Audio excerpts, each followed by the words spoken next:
Day 14, Unduke reading, taken from the Book of Mother of Peace, a memoir by Hak Jahan Moon. Beginning in 1972, amid Belvedere's beautiful trees and expansive lawns, our American members and guests were taught the principle through workshops ranging from a 2-day weekend to 100 days. My husband gave sermons at 6 a.m. every Sunday as well. The training center would often be crowded with young people from all over the world who came to meet my husband and me. In the early years, I planted yellow daffodils at Belvedere and our nearby East Garden residence and conference center. Why daffodils are the harbingers of spring, as the first flowers to burst through the frozen ground after withstanding the cold of winter. They herald the coming of warm and new life. I am always amazed at this providence displayed by Mother Nature and by the strength of the sprouts that appear where snow still remains. Roses and lilies that bloom in spring or midsummer are beautiful, but I most appreciate the little daffodil, whose humble, unassuming bloom breaks the spell of the cold winter. Called to be the only begotten daughter and true mother, my path is to break through the icy grip of human sin and help bring God's blessing to the world. I often identify with his a lovely flower. It was a joy to return to Belvedere for a special event in the summer of 2016. Was a joy. It was June 1 and the American members were commemorating the 40th anniversary of the God Bless America rally at Yankee Stadium. That 1976 rally was a monumental event for us. There my husband proclaimed America's responsibility as the land God prepared to bring the unity of all races, nations, and religions through its Christian spirit and foundation.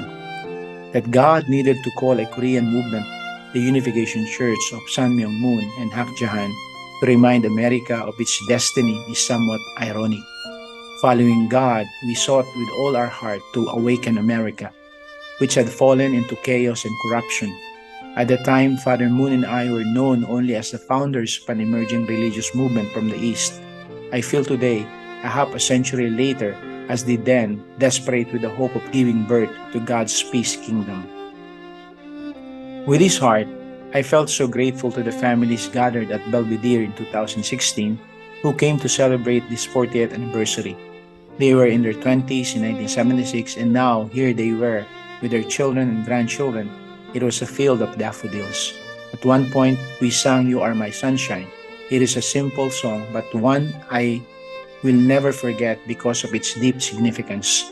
I was overcome with deep emotion, silently meditating, reliving the memories that flooded through me. The Puritan spirit of seeking God and religious liberty at all costs gave birth to the United States of America. Nonetheless, over time, America permitted a selfish and decadent culture to emerge and displace its original concern for God's will. Traditional Christianity lacked spiritual resource to prevent the rise of sexual immorality and materialism.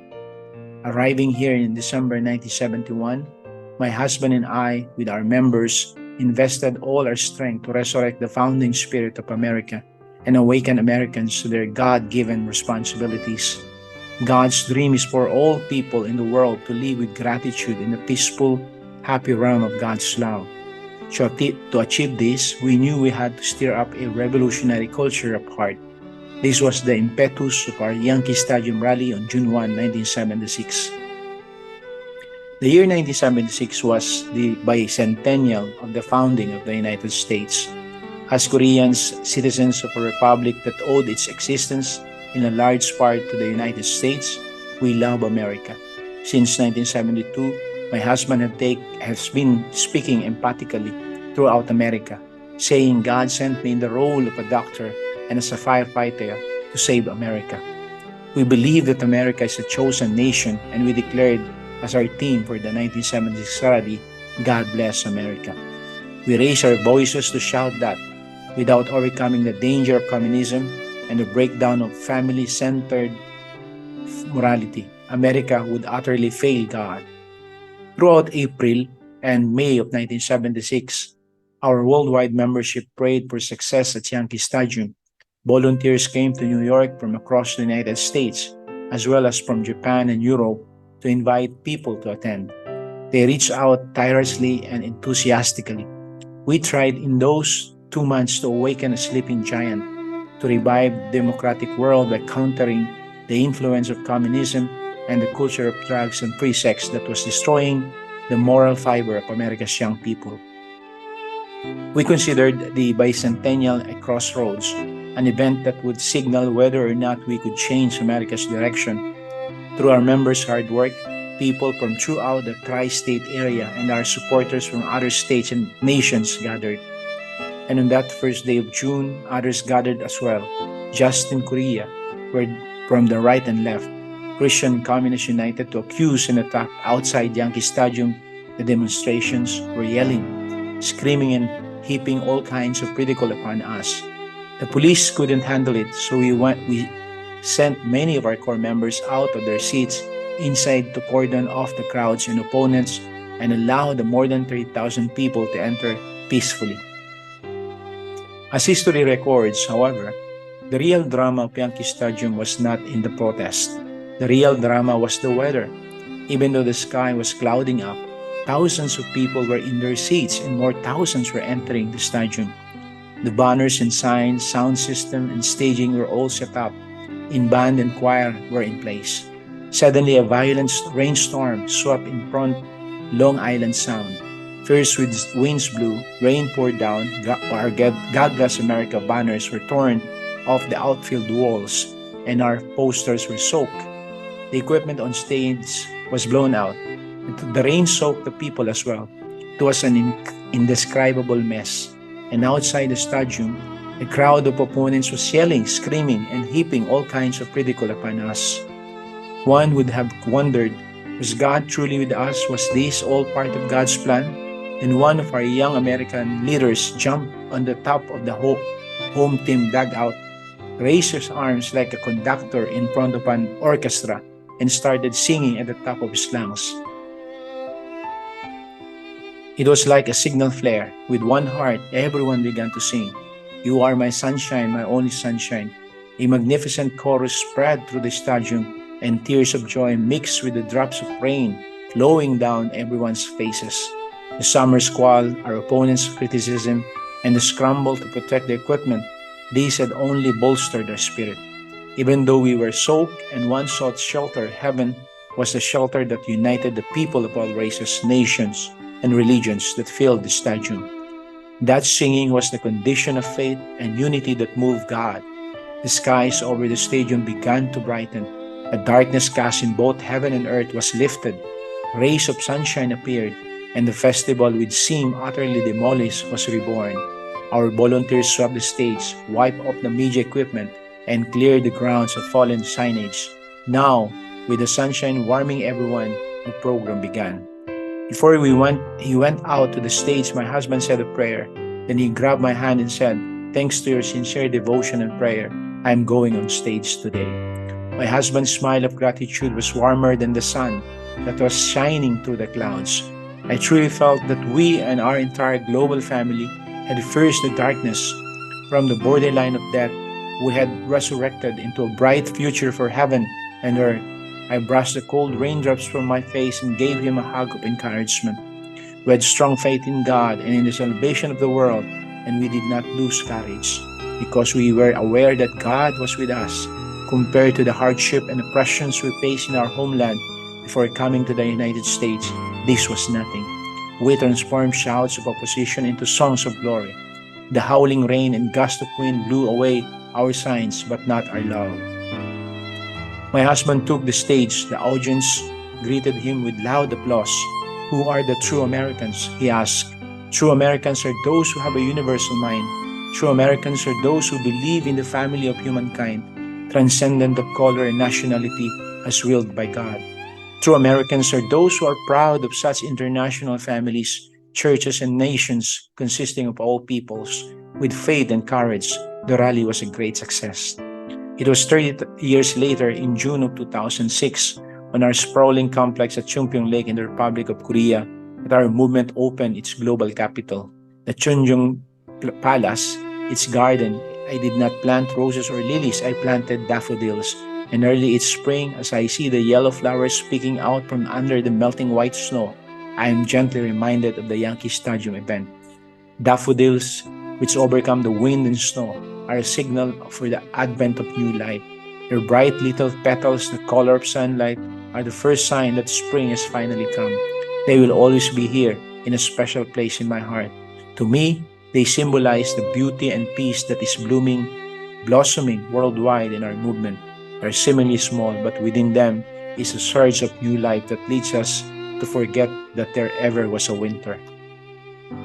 As summer rain fell upon the lawn, in this 1991 novel, Mao Tu, an American writer, Don DeLillo, described the unification movement mass wedding as opening the path forward for humanity.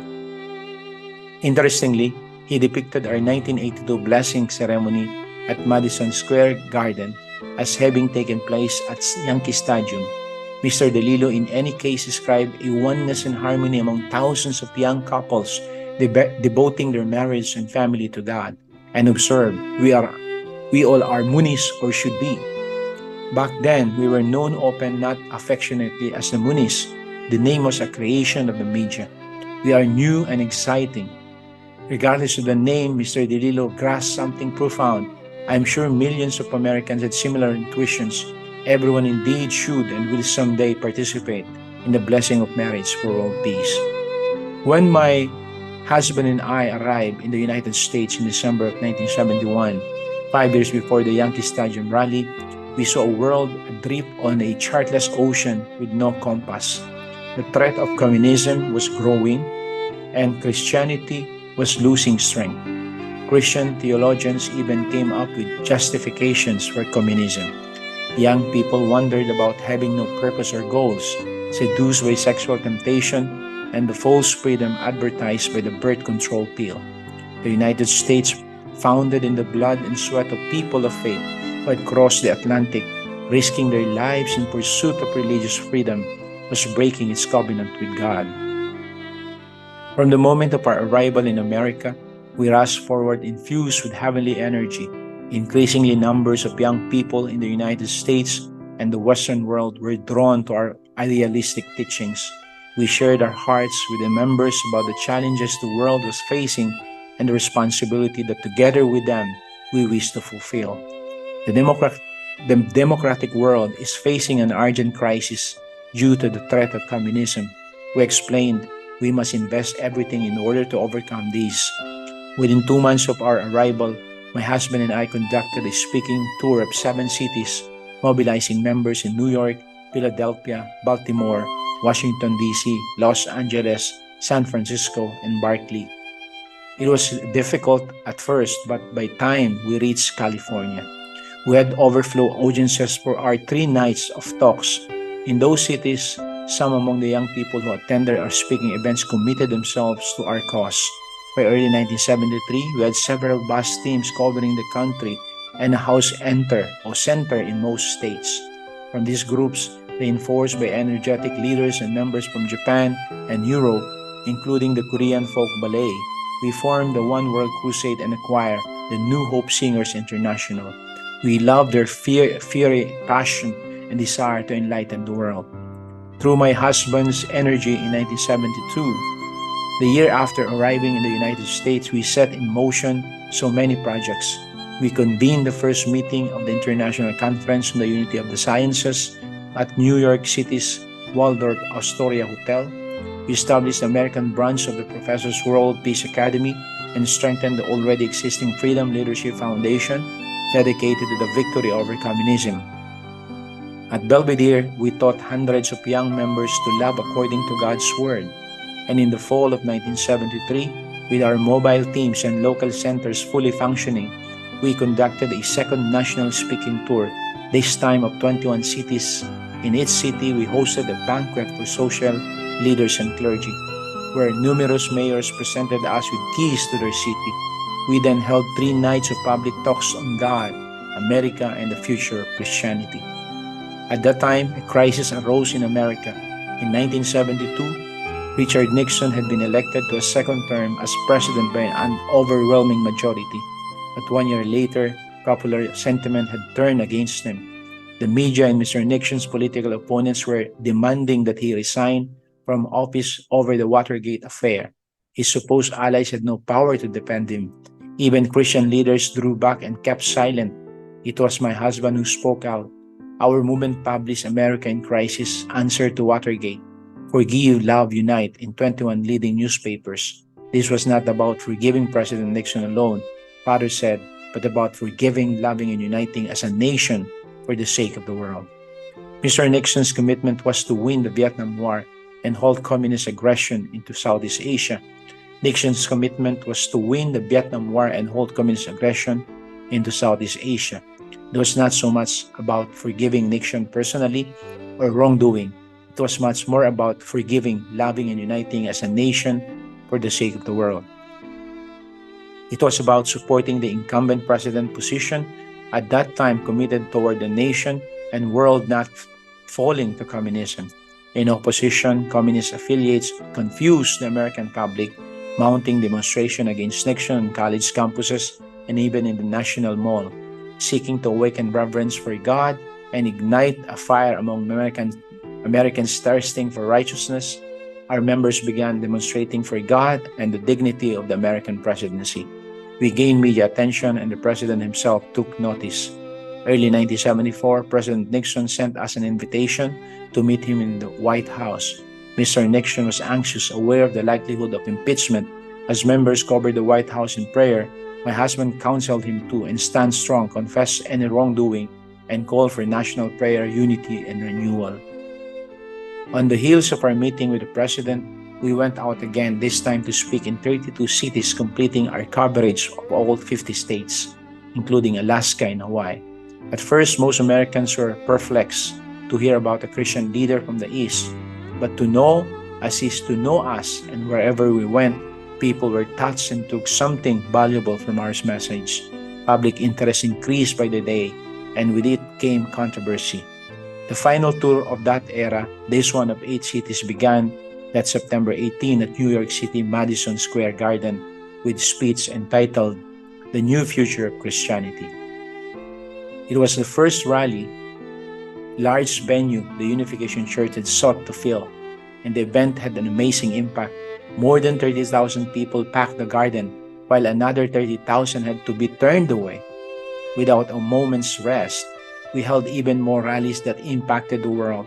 Our confidence to fill large arenas led to greater gratitude to God, our Heavenly Parent, and to our members who were and are devoted to heaven's principle and providence. In the midst of these, in Korea, we displayed the power of the victory over communism movement at a rally of 1.2 million in Yeouido Island in Seoul. This led to nationwide movement aimed at the reunification of North and South in the 1980s. The VOC teaching spread beyond Japan and Asia through the Confederation of Association for the Unity of the Societies of the Americas, or CAUSA. Leaders in the Western Hemisphere, including national leaders in Latin America, and 70,000 members of the clergy attended the CAUSA workshop. The Yankee Stadium Festival on June 1, 1976 was first half of the God Bless America Festival, held to honor the bicentennial year of the United States founding. With its success, we decided not to wait, but hold a rally in Washington, D.C. at the Washington Monument in September. Just 3 months later, not surprisingly, members of the United States government with less than noble motives worked with narrow-minded religious leaders and anti-cult groups that preyed upon members' parents to launch an all-out attack on us. Always on the lookout for controversy, the media built its audience by articles and news reports disparaging and criticizing us. Arrayed against us as the Yankee Stadium and Washington Monument events were more than 30 opposition groups, including the U.S. Communist Party. Nevertheless, without a trace of fear or the remotest consideration about pulling back, my husband and I set aside our personal safety and dedicated our lives to the future of the United States. We invested all we had to wake up the American churches and people to the reality of God, the truth of the Bible, and the supreme importance of God-centered marriage and family life, beyond race, nation, and religion. Declaring the message on the vast expanse of the National Mall was our goal, and nothing could change that. After a good deal of back and forth, 40 days before the rally, the government granted the permit to hold our assembly on the National Mall. Now the die was cast. I felt as if I were entering a waterless desert with an oasis 40 days away. On an emotional level, that 40 days seemed as if it were more than 40 years. Wherever I went, whatever I did, whoever I went with, I could think only about the rally. I was so absorbed in it that I would confuse breakfast with dinner, dinner with breakfast, and miss lunch altogether. I think that I was not the only one. The rally was neither being held to promote the Unification Church nor publicize the names of Sun Myung Moon and Hak Jahan, quite the opposite. We sacrificed so much internally and externally to bring it about. We were informed that there might be a terrorist attack, but we were not afraid of that. Finally, September 18, 1976 arrived, and with it our rally to mark the bicentennial of the United States took place in the vast grounds surrounding the Washington Monument. My husband and I arose early that morning, prayed deeply, and headed to the National Mall with a heart more serious than that of someone on the way to the gallows, not out of fear for ourselves, but because of the enormous providential significance riding on the outcome. Jude. Jude.